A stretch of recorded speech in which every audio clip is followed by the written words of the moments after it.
right, spoiler-filled review for Black Spire. It's already in the title, but I'm going to say it here, and I'm going to make it show up there on screen, that there's going to be spoilers for the entirety of Black Spire Outpost. Absolutely anything and everything that happens in the book is up to be talked about in this video. So I'll also leave in the description a link to my spoiler-free review for Black Spire by Delilah S. Dawson. Okay, break's over, and now I'm hoping that you've already read the book if you're going to keep watching. Okay, I couldn't talk about it as much as I wanted to in the spoiler-free review that I just filmed like a minute ago, but the characters in this book are really good. I don't have a better adjective. I'm sorry. I absolutely adored the characters in this. I loved Vi Moratti. I loved Cardinal or Archex. Dear God. Archex. I really enjoyed seeing Solju or Solchu. Can't quite remember because I didn't read this book and I don't have Crash of Fate to check the spelling on it. I lent it to my little sister, but yeah. Solchu from Crash of Fate, who runs like the refueling station or whatever, in Black Spire Outpost, returning. She's an absolutely fantastic NPC character who's really good at just like introducing you as introducing the world, and walking, like that old guy in like the Pokemon games who like walk around and be like, this is a Pokemon Center, and this is a Pokemart, and this is a gym, and this is a private home, but most people are totally cool with you just walking in and stealing all their crap. That's what Solju does. And she does it really well. She's used like that by Zoraida Cordova in Crash of Fate, and Delilah S. Dawson uses her in a very similar fashion in Black Spire, and she does it in a really, really fun way, in a really well-written way. Right now, I'm just going chronologically across my notes that I just took on my phone while I was listening to it at work. I really appreciate the attention to the post-traumatic stress disorder stuff that happens with Archex and Vi Moratti in particular, where we do get to see how and why that people don't just bounce back from being interrogated or from being heavily wounded. It's not just, it doesn't, a lot of times that can feel like a gimmick in a lot of stories, books, movies, television shows, comics. The use of previous trauma, mental, emotional, physical, all of the above, can sometimes feel like a gimmick, where it's just like, this is a weakness that they have to overcome. In my opinion, Delilah S. Dawson didn't do that. I feel like Delilah S. Dawson was worried about making it work with the characters, and it's something that they just need to learn how to live with. That's like me and all this cat hair that floats around my damn house. It feels like she was trying to give us the understanding that some people are just broken, and it's like a plate, right? It's that old adage of, you throw a plate on the ground, say sorry to it. It doesn't just fix itself. You have to work to fix it. You have to try and repair and put it back together and get all the pieces stick back together in the right way and make it smooth and everything, but it's never going to be exactly the same, right? That's the same thing with serious previous trauma of any of the three major types: mental, emotional, physical. Spiritual even, so I had a fourth type in there just for funsies. And I really, really appreciated how Delilah S. Dawson used that. It didn't feel like, here's something that they need to deal with and then the nightmares go away. No, they still have to deal with it. And they're serious issues, considering that Archex, last known as Cardinal, was the person that gave Vi Moratti the migraine, or gave her the flashbacks and the nightmares, because he was the one that had her in a torture chair in the belly of a Star Destroyer. And that makes for very, very interesting character dynamic in between the two, which, you know what, I'm just going to stay on that. I'm going to skip past being chronologically inside of the book because I'm already talking about Vi and Archex. Again, we're in the spoiler review. Archex's death and Vi's reaction to it, I don't know how I felt about it. And that's a good thing. If that makes sense. The fact that I was hit with such a complicated emotional feeling, I was hit with like, okay, is that closure? Is it? No, but it doesn't feel like closure. And Archex never really had the opportunity to really say sorry and apologize and try and make it up to her. But he did kind of make it up to her by sacrificing himself in order to get the First Order D-bag to go away. The fact that I still... Keep in mind, I've listened to this book twice since it came out on Tuesday, and I don't know how I feel about it, and that's a good thing. That's a really good thing. The fact that this book made me think that much about Vi's and Archex's feelings and their thought processes and their previous trauma and what their story arc together kind of concluded to be, that's a good thing. Vi and Archex covered for now. I'm probably going to end up rambling about it more often than that. Another fun thing is the little bits that we hear about Rey, or not necessarily about Rey in particular as a character, but we do hear about... We don't hear any firsthand things like, oh, Rey is off doing this from somebody who would know, but the First Order is very interested in Rey. The Supreme Leader really wants to know where the hell Rey is. Yay. Can't wait for episode 9. Anyways, I have in my notes, Rey is commonly known, at least among the Resistance, well enough to be used as a recruitment tool. People know about The Last Jedi. People know that Luke died, saving the Resistance at Crate. People know that Rey is the Last Jedi, and Rey was trained underneath Luke. Allegedly. Even though he only told her like 2 things. And then died. But Jedi training gets more and more sped up, it seems, as the trilogies go on. First you start out as a youngling, and then you become an actual Jedi Knight when you're like 30. And then, well, if you're Obi-Wan, if you're Anakin, you get to be a Jedi Knight at like 24, but whatever. Then Luke becomes a Jedi from like 19 to like 24. And then he becomes a Jedi Master like immediately. Like 6 months after he becomes a Jedi Knight.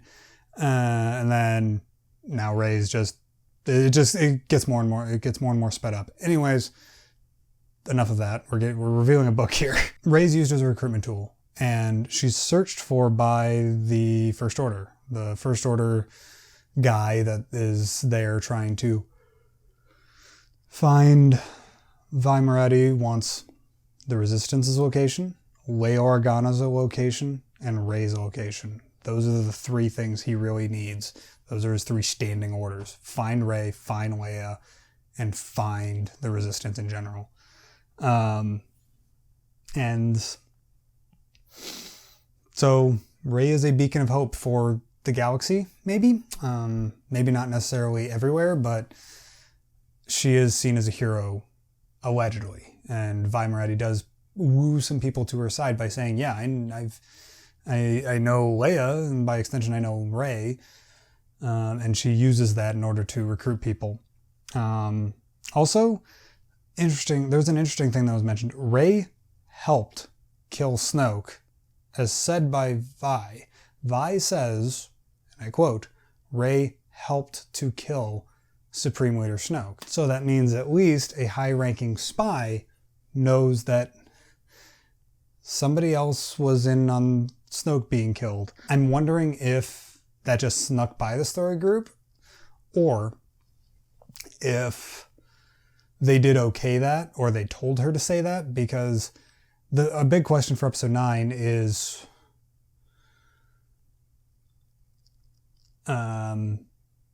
how does the galaxy react to knowing that Ben and Rey have this connection? how does Galaxy understand that like Rey wanted to save Ben, but he decided to keep the mantle of Kylo and become Supreme Leader Ren, or whatever he's going by now. So my guess is that Rey tells the general public, at least, that she was captured, taken into custody, and then Kylo used this opportunity in order to kill Snoke, and then they started fighting. They both got knocked unconscious, and she ran away. She fled. Or she just managed to get away. That's all she says. I managed to get away from my fight with Kylo. Because what is Poe going to say, and what is Finn going to say, and what is Rose going to say when it turns out that she had the opportunity to murder Kylo while he was unconscious on the floor of the throne room, and she didn't. It's an interesting thought. That might not even be registered in The Rise of Skywalker. Who knows, right? Who knows how they end up tackling it, or if they even tackle it at all. Because, I mean, they can just hand wave that away. But it's an interesting thought experiment of character motivations and stuff like that. Anyways, for the second time in this video, we're going to go back on track to actually talking about the book that we're reviewing. And you know what? Real quick. I think that's a testament to how good this book is, in my opinion, is that it makes me think about other stuff. The fact that Delilah S. Dawson managed to get enough extra little tiny hints and thoughts in there that makes me go, what does that mean about episode 9? Or what could that mean? Could that be a continuation of the Battlefront 2 thing? The Battlefront 2 downloadable campaign bonus mission thing? What about? The fact that I'm going, and I wonder how that fits in with the Hux comic. The new Hux comic that came out this week. The fact that I'm triggered to think those things after reading or listening to her book twice, that's a testament to how good the book is, in my opinion. Lots of Western / Red Dead / Indiana Jones / Goonie vibes that I mentioned in my spoiler-free review. Kriki, by the way, spelled Kriki. And I would have said Crikey. And I would have been horribly skewered on the internet had that happened. Shout out to somebody on Twitter for telling me how to spell that. Or rather, for somebody asking Delilah S. Dawson a question on Twitter and me assuming that that's the correct spelling. But it's pronounced Kriki. Is fantastic. She is the Rose character in a lot of ways. And I love the Rose character. Hate all you want. Hit the downvote buttons right down there somewhere. I love Rose. I love the everyday non-hero is like what I like to call that type of character. It's somebody with a massive, massive heart, somebody who loves something and is willing to fight for it, but is terrified, and who doesn't want to hurt anybody, but needs to fight back somehow. And I've always liked that in Doctor Who, as much as I may not be super crazy about Doctor 11, about number 11, a good man goes to war. Yeah, I mean, in a lot of ways, when a good person does go to war, that means that you've pushed that good person too far, and that's why I like the Rose character. That's why I like the Kriki-like characters. I like those everyday non-heroes that are pushed too far and finally say, okay, I actually have to do something about this. And I have to face not only my own fears, but also my own morals, and how am I going to deal with that? And Kriki is a fantastic character because of that. I really like the smuggler character a lot. If I'm being honest, I can't remember his name, and I didn't write him down in my notes, and I don't have the print version yet. He was really fun. He was kind of for me. It just didn't click with me. But I did see somebody ask, I did see Delilah S. Dawson's quote tweet somebody who was asking about that character. And they were like, please let it be David Tennant. I'm like, oh, Yeah, that could totally be David Tennant. That character could definitely be David Tennant. He's very flamboyant and very well dressed, and he doesn't like getting dirty, and he doesn't like work, and he very nonchalant, and he's a drunkard. He's kind of Captain Jack Sparrow, but like clean. Like, and I don't mean like clean as in like no cussing, but I mean clean as in like actually takes showers. That's basically what he is in my mind. He's Captain Jack Sparrow with good hygiene in a lot of ways. And he's a fun character, but he kind of felt like a little bit too, I don't know, maybe the point of him is that he's a little bit shallow. Although I did really appreciate him and Archex near the end when he realized what Archex was doing. It was like, or no, it was actually between the smuggler guy, not Captain Jack, and the Marvin droid, the very depressed anti-human droid, anti-biological droid is what I should say, who's very woe is me, but he's like, I was just starting to not hate him. This is what the droid said when he finds out that Archex died, and the smuggler guy goes, yeah, me too. And that hit hard. That hit really hard. But that's about all I really got out of the character. We did get some other fun stuff, like we do know that there's a green team, and it sounds like maybe Poe, familiar male voice. And in the audiobook, it sounds a lot like a Poe-ish voice. Green leader. And we do know the green team is infiltrating a Star Destroyer in the months after Crate, so that could be either the Rise of the Resistance ride, that could be the at Galaxy's Edge, that could be the Justina Ireland book, and I can't remember the name of the Spark of Resistance, I think is what it's called. And then there's also Resistance Reborn. I wonder which of those three this story is going to be, because if Poe is Green Leader, I'm assuming the Green Team might be the newly formed group of like Rose, Finn, Poe, Rey. I'm hoping so, because I would love to see that. And Chewie, why not? Throw Chewie in there too. And one last thing before we get, one last little canon-y bit that I really enjoyed was Kylo Ren now has his own 501st. It's called the 709th. Cool. That makes me happy. That means there can be another subdivision of the 501st costuming community, or costuming club. Sweet. Awesome. I always like getting like military unit names and ranks and designations and stuff like that, because I'm a bit of a military nerd, as a partially caused by Star Wars. Anyways, I think that's it for minor canon stuff. The overall tone of this book is depressingly dark, actually, in a good way. Not in a like crazy super too dark, like Breaking Bad or Game of Thrones dark. I mean, like, it's just dark enough to make me feel that there's real emotional weight behind these character stories. And there's a couple of interrogation scenes. And I don't know where Delilah Dawson learned how to write that stuff so well, but damn, she can make that stuff really, really creepy. But there's like some eye stuff and eye stuff. I actually can't see right now because I'm not wearing my glasses, and because the glasses will just shine like crazy with the key light. But anyways, because I can't wear contacts and eye stuff, like anything, like there's that thing in First Contact, I think it is, where Picard with the needle in there, and yeah, it just makes me need to do this. I'm very sensitive about eye stuff, so it might just be that. But the interrogation scenes are just really, really visceral, and golf clap Delilah Dawson on that.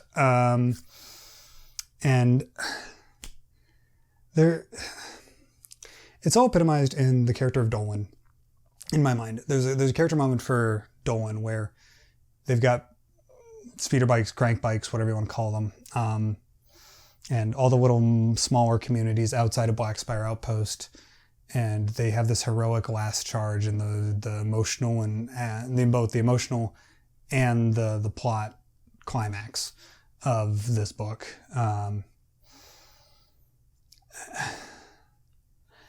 And all these different farm kids come out with like bows and arrows and like a couple beat up old blasters and stuff like that to try and repel the First Order.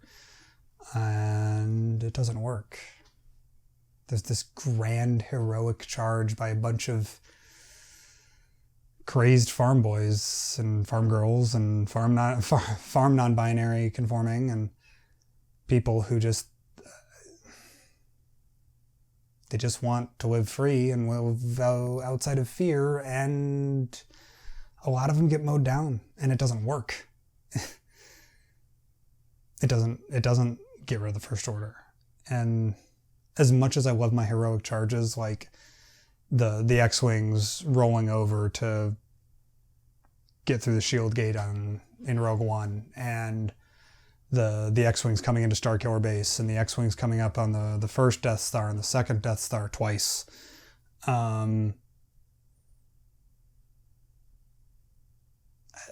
I love my heroic charges in ships, and I love my heroic charges of that Ride of the Rohirrim, as I keep saying it, but the Ride of the Rohirrim moment fails sometimes, and there's something heartbreakingly beautiful about that. Let me see exactly what I said here. Yeah, the heroic charge of crankbites. Here's exactly what I wrote in my notes. The heroic charge of the crankbikes falters and ultimately fails. There's something beautiful to that. Biggs and Porkins. There has to be a cost to that kind of thing. You don't just get to always, if you rally and yell well enough and wave the flag fast enough and blow the trumpet hard enough, you're going to win the day. There has to be, I don't want to say there has to be stakes behind it, but there's something really poetic about a heroic last stand charge that doesn't do anything.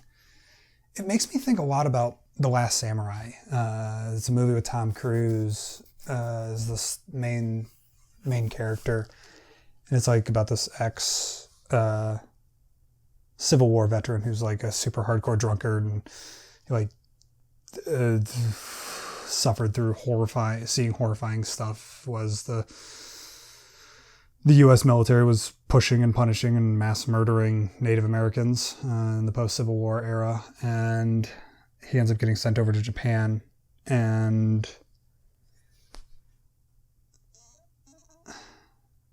the emotional climax of that film is a last stand charge. It's, this is what we are. This is who we are. And I'm not willing to let, we would rather die who we are than live as something we aren't. And that was the meaning of that charge. And I feel like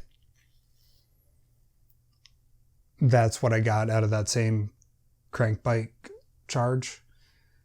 I mean, they're only charging a couple of stormtroopers, and there's like 20 something crank bikes, and a bunch of them get injured or killed, and the rest flee.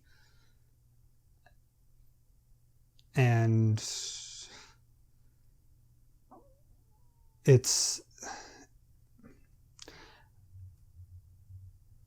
I wish if I could tell you why it's so emotionally impactful for me to think about it that way. But anyways, there does need to be a price for that. There does need to be,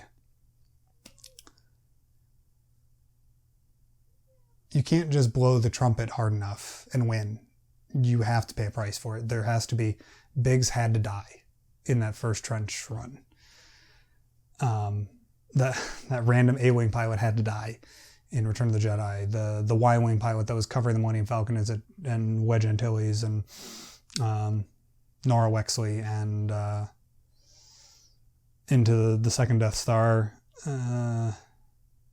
he had to die because that's the price of heroism and courage, is that you have to, you're going to lose good people in those kind of things. And yeah, you can't just win by being brave. Sometimes it doesn't work. And I think that's an important lesson. And I think The Last Jedi did a really good job of that with the severe knocking down of Poe. You have to make a sacrifice worth it. And really that sacrifice wasn't really worth it other than as a sobering moment. I mean, it didn't really affect the plot all that much, in my opinion. That crankbite charge. I don't know. I've been rambling about the same point for forever, but it was emotionally moving for me, and I wish if I could explain more how and why it was. But it's a damn good book. I think that's about the last thing. I've been recording this for, holy crap, 32 minutes. Okay.